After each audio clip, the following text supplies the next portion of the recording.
Hello नमस्कार दोस्तों। क्या आपने कभी सोचा है जो होम्योपैथिक दवा इंसान की बीमारियों को ठीक करती है वही दवा आपकी फसल को भी बचा सकती है।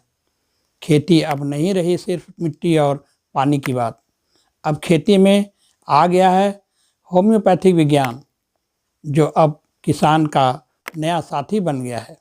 दोस्तों, यह ज़मीन हमें बहुत कुछ कहती है। हर दरार में, हर जड़ में, हर बीज में एक प्रकार छुपी है। हमें जहर नहीं चाहिए, हमें जीवन चाहिए। और जवाब है होम्योपैथी दवा की सिर्फ 10-20 बूंद। कृषि के क्षेत्र में होम्योपैथी न केवल संभावनाओं से भरपूर क्षेत्र है, बल्कि आज के युग में इसकी आवश्यकता भी अत्यंत महत्वपूर्ण है और समयोचित भी है। अब आवश्यकता इस बात की है कि होम्योपैथिक चिकित्सक, कृषि विज्ञान के छात्र, शिक्षक, पौधों के विशेषज्ञ, जैविक खेती में रुचि रखने वाले जागरूक नागरिक और किसान मिलकर इस क्षेत्र में कार्य करें और होम्योपैथी की इस हरित क्रांति को आगे बढ़ाएं। होम्योपैथिक औषधियाँ विषहीन, सुरक्षित और न तो पौधों के लिए हानिकारक होती है, न पशुओं या मनुष्यों के लिए। साथ ही पर्यावरण को भी प्रदूषित नहीं करती है, जबकि आज के समय में रासायनिक पौध संरक्षण उपायों, फाइटो मेडिसिन होते हैं, उसके कारण प्रदूषण और मानव स्वास्थ्य पर पड़ रहे दुष्प्रभाव स्पष्ट रूप से दिखाई दे रहे हैं। ऐसे में पौधों के लिए, फसलों के लिए होम्योपैथिक औषधियाँ जो अत्यंत ही महत्वपूर्ण है, उसके बारे में, और सस्ती भी है। होम्योपैथिक दवा बहुत सस्ती होती है, जो हमारे गरीब और अल्प शिक्षित किसानों के लिए उपयुक्त है और वे अपनी फसलों में इसका सरलता से उपयोग कर सकते हैं। कृषि के क्षेत्र में होम्योपैथी का प्रयोग एक नया विषय है, किंतु इसमें किसानों की सेवा सुरक्षित, सस्ती और सरल तरीके से करने की असीम संभावनाएं मौजूद हैं। कृषि के क्षेत्र में होम्योपैथी ही रासायनिक कीटनाशकों द्वारा उत्पन्न विषैलेपन, प्रदूषण और स्वास्थ्य संबंधी खतरों का समाधान बन सकती है। तो दोस्तों, कृषि को सस्ता और क्रांतिकारी बनाने के लिए होम्योपैथिक में आशा की एक किरण छिपी हुई है। तो साथियों, अब आगे हम बताने जा रहे हैं पौधों में होम्योपैथिक औषधियों के चयन और उपयोग की विधि। तो होम्योपैथी केवल मनुष्य या पशु के इलाज के लिए ही नहीं, बल्कि पौधों के उपचार और संरक्षण के लिए भी प्रभावी सिद्ध हो चुकी है। इसे हम एग्रो होम्योपैथी भी कहते हैं। जैसे इंसानों में लक्षण देखकर दवा दी जाती है, वैसे ही पौधों के लक्षणों को देखकर होम्योपैथिक औषधियों का चयन किया जाता है। पौधों पर दृश्य रोग लक्षणों का अवलोकन, मॉडलिटी और ड्रग पिक्चर का ज्ञान हमें कुछ सुराग प्रदान करते हैं, जिस होम्योपैथी औषधि से किसी मनुष्य में कुछ विशिष्ट रोग लक्षणों के साथ रोग का उपचार होता है, तो वह पौधों को ठीक कर सकती है।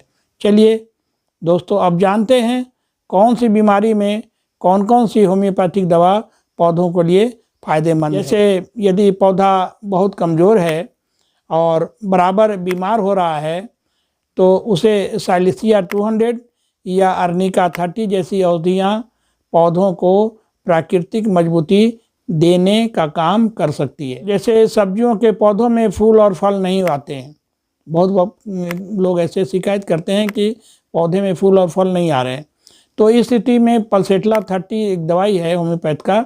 इसको 5 बूंद 1 लीटर पानी में घोलकर पौधों की जड़ों में डाल देते हैं। इससे पौधों में फूल और फल आने शुरू हो जाते हैं। सप्ताह में 2 बार ऐसा हम करते हैं।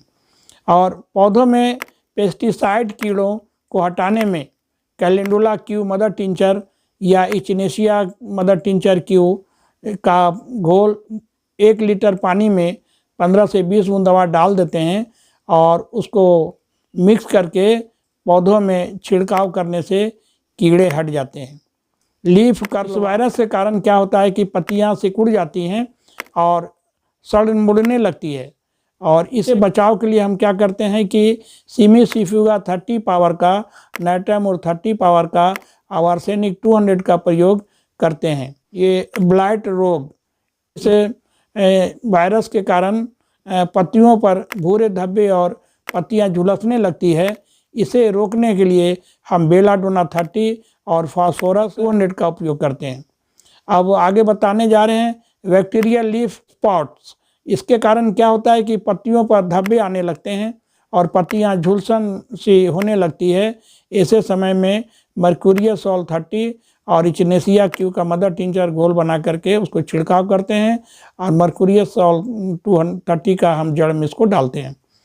जड़ सड़न रोग, जैसे ये क्या होता है कि बहुत सीलन जगह, बहुत डंपिंग ऑफ होता है ना, बहुत ज़्यादा सील होता है, तो उस स्थिति में जड़ जो है वो पौधे को सड़ने लगता है, जड़ को सड़ाने लगता है।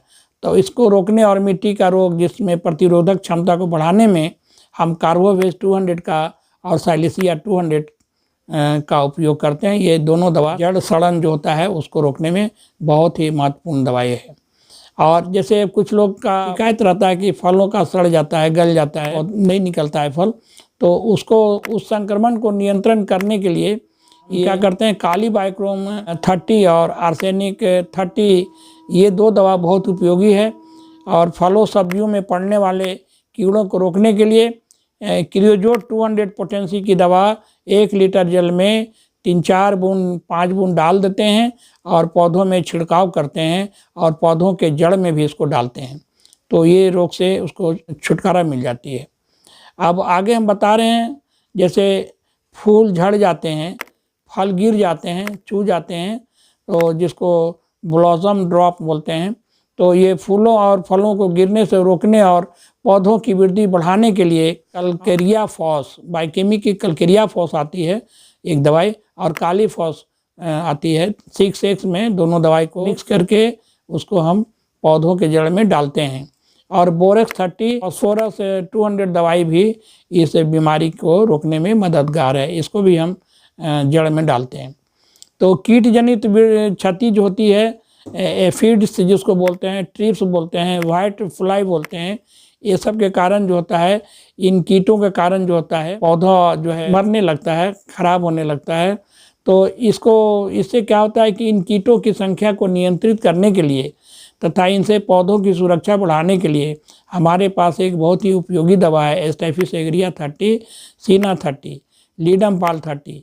ये तीनों दवा बहुत ही महत्वपूर्ण रोल अदा करती है। इसका हम छिड़काव भी करते हैं, जड़ में भी डालते हैं। कोशिकीय सूजन में कमी लाता है और ये 1 लीटर पानी में इसको 5 बूंद डाल के 10 बूंद डाल करके छिड़काव किए जाने की से हमको लाभ मिलता है। और आगे हम बताने जा रहे हैं पत्तियों की सतह पर रोग के लक्षणों को कम करने में चीमाफिलार 200 पावर की दवा को 1 लीटर पानी में 5 बूंद 10 बूंद डाल करके उसको छिड़काव करें, सप्ताह में शाम 2 बार करें, तो इससे लाभ मिलता है। साइलिसिया 200 ये बहुत ही इम्पोर्टेंट दवा है पौधों के लिए, पौधों की आंतरिक शक्ति को सक्रिय करने में बहुत मदद करती है।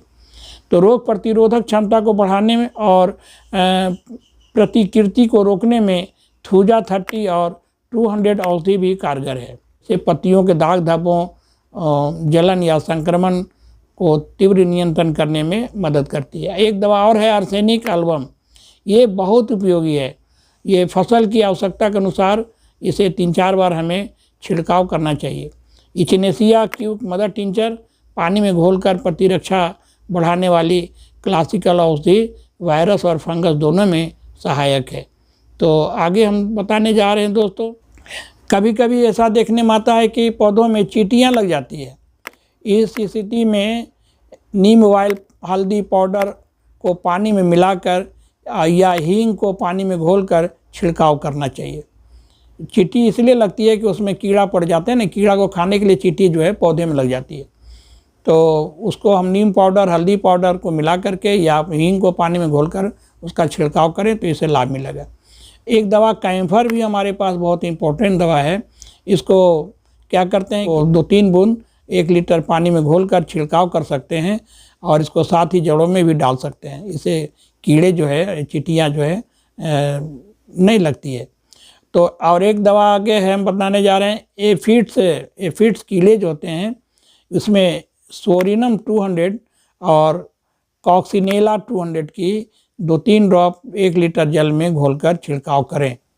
तो इससे एफिड्स के कीड़े जो हैं वो ख़त्म हो जाते हैं।